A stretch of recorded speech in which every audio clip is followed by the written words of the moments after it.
Why do we need a carbon tax? Why does it matter what price we pay for all the goods and services? And why does it matter that this properly reflects the cost and damage done by carbon emissions? Well, the answer to that question is really very much about the fundamentals of how an economy works. And put it the other way around, it's pretty hard to imagine any serious decarbonisation policy, let alone achieving net zero by 2050, without a proper carbon price.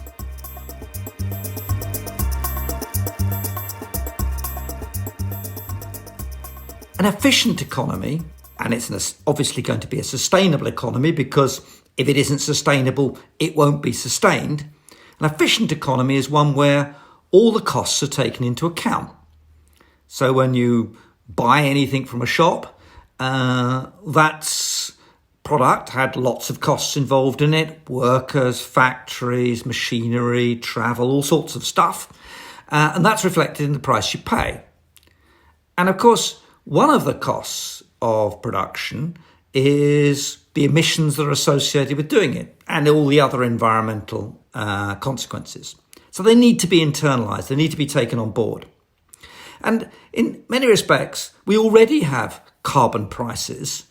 When you fill up your car with petrol or diesel, if you don't already have an electric car, you're paying a pretty high price for those fossil fuels, and that's a proxy for a carbon price.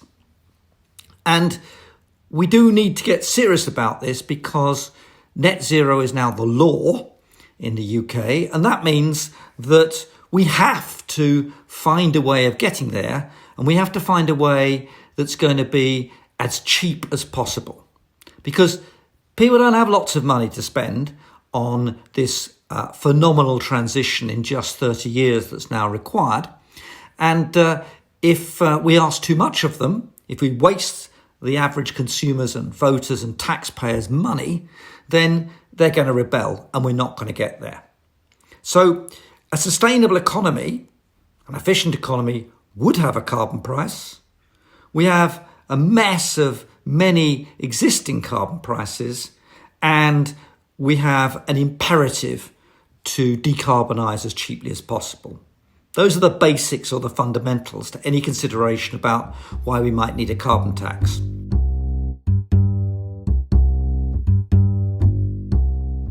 Now, lots of people come up with arguments as to why we shouldn't do this. They kind of get the big picture story, but they say, well, that's academic, it's in theory, but, the practical barriers are enormous. So let's just unpack some of those obvious objections. The first one, and it's an important one, is that if you don't have a carbon tax, you don't have a carbon price, then it's probably going to be more expensive to get to net zero. It's not that you just don't have a carbon tax and that's it. Then you have to find lots and lots of ways of implicitly getting there by subsidies, supports for different technologies, supports for different markets, etc. And that's exactly what we've been doing.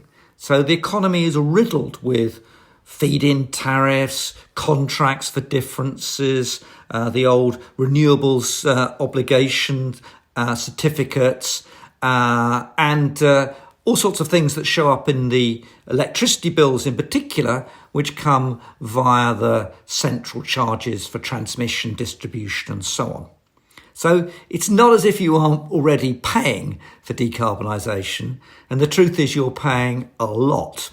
And when I did the cost of energy review for the government, it was pretty much the case that of £1,000 paid in an energy bill by a typical household, £200 were already the legacy costs from these interventions.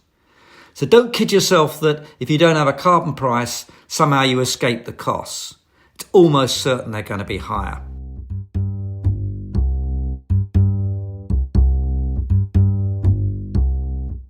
And the next objection that people have is, well,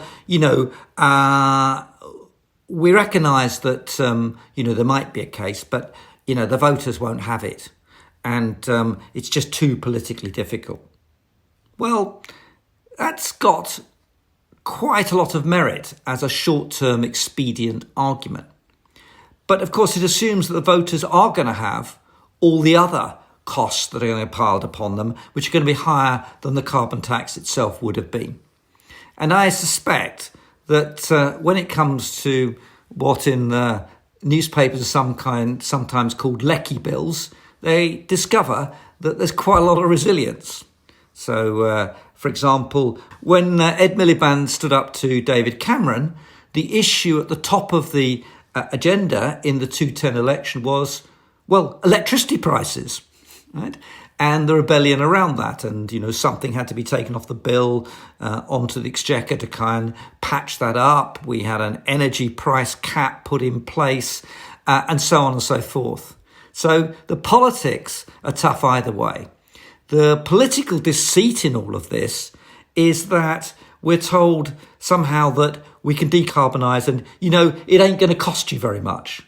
That was the kind of message of the Stern report. And indeed, some people argue, this is all win-win-win, and we're going to have cheaper energy and we're going to decarbonise. Well, pigs might fly, and of course it's always possible that miracles happen. But when someone claims they've seen a miracle, the philosopher David Hume famously said that, you've got two options. You can either believe them or seek some other rational explanation. And I'm in the latter category. What this is all about is not scaring the horses, committing people to a programme, and then ex post the costs creep up upon them. I'm in the tell them the truth camp because this is going to be a substantive and costly transition. And if I'm right, then it really matters we do that as efficiently as possible. And the voters are going to have to come to terms with the fact that we are living beyond our carbon means, and indeed we're living beyond our environmental means, and therefore we have to rebase our consumption to a sustainable path. You might say that's never going to fly, but then what you're really saying is we're never going to do net zero. So if you care about climate change, if you think it's imperative that we address it, as I do, then these hard truths, these inconvenient truths, have to be told to the public, and politicians have to grow up and get in on the act.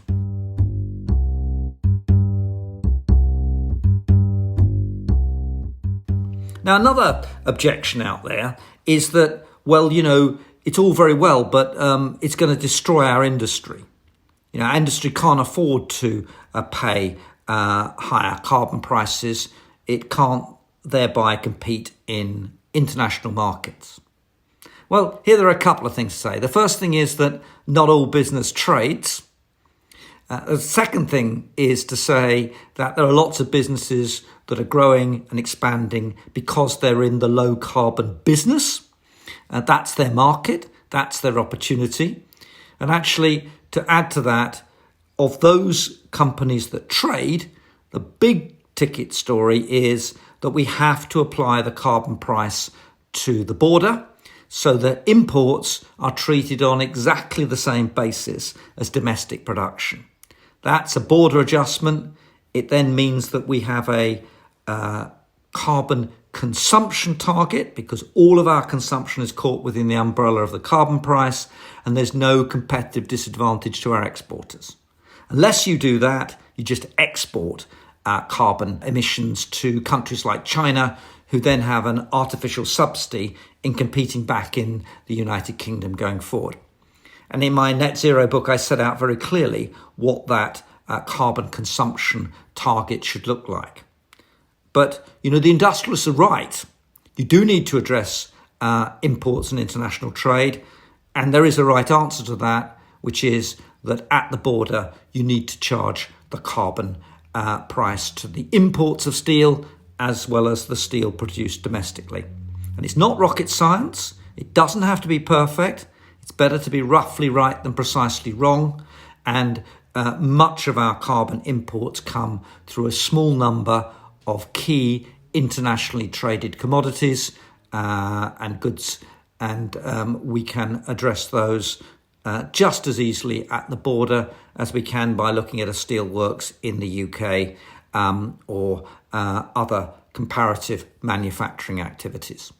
Lest you do that, you simply wipe out British industry. So a carbon tax has to be done sensibly.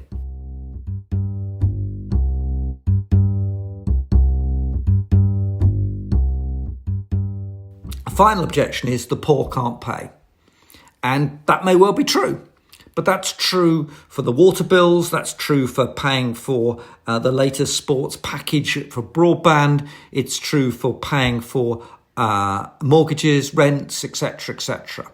And that is a distributional question. And the great merit of the carbon tax approach is that it precisely raises the money so you can decide who actually ends up being helped out through the social security, through the various interventions we rightly have to help our citizens who are less well off in the society. So that's perfectly solvable.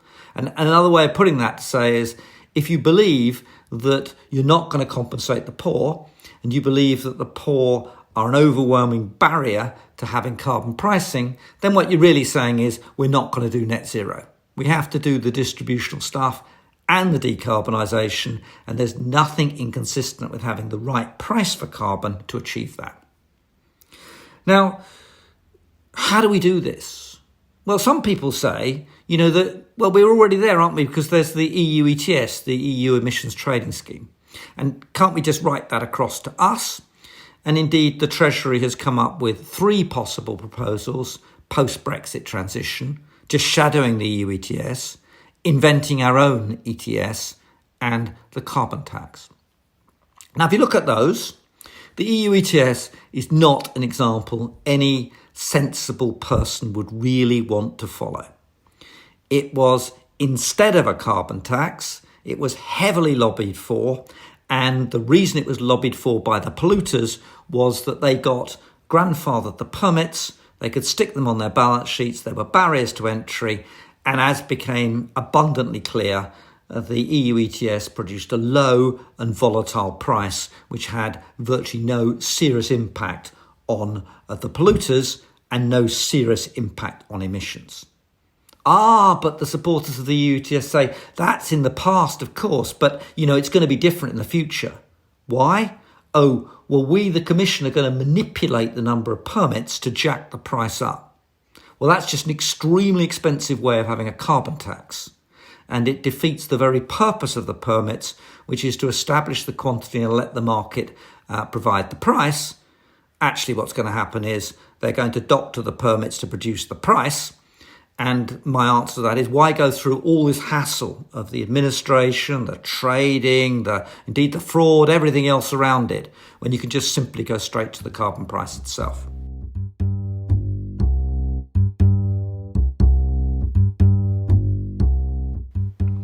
So if post-Brexit transition, we do the sensible thing and go for a carbon tax and move towards a uniform carbon price throughout the economy, so bring transport and agriculture into the frame, what about the immediate implementation?